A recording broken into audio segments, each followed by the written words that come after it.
એટલા માટે આવવું પડ્યું.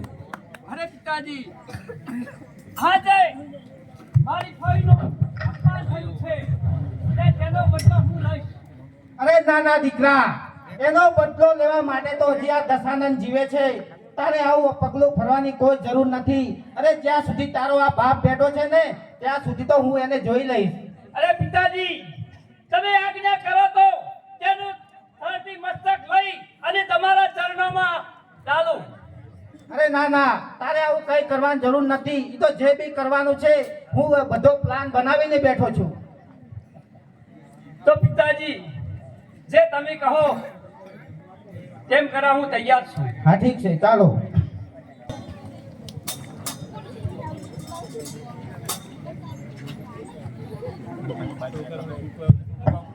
અરે લક્ષ્મણ, બોલો મોટા બંધુ.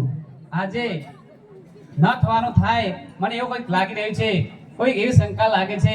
પણ મેં તને જે કહ્યું હતું ને એ રીતે તો સાવચેત રહેજે. માટે હાલ આપણે આ કુટિયામાં વિશ્રામ કરીએ છીએ. જેવી તમારી આજ્ઞા.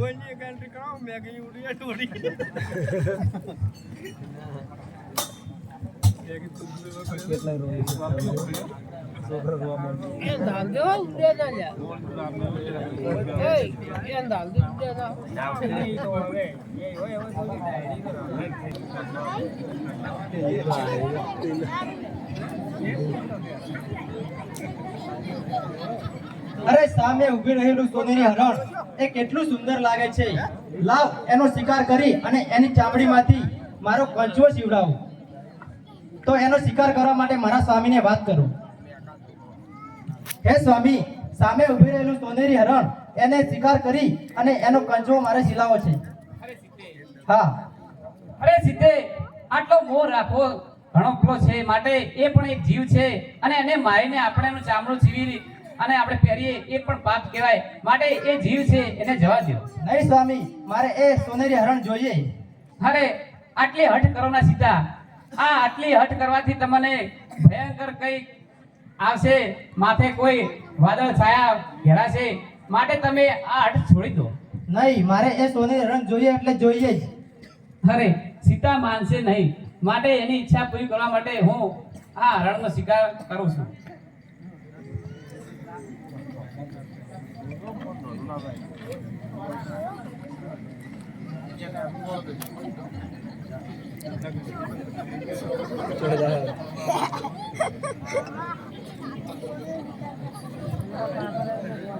मैं तो वही वही लिया भाई.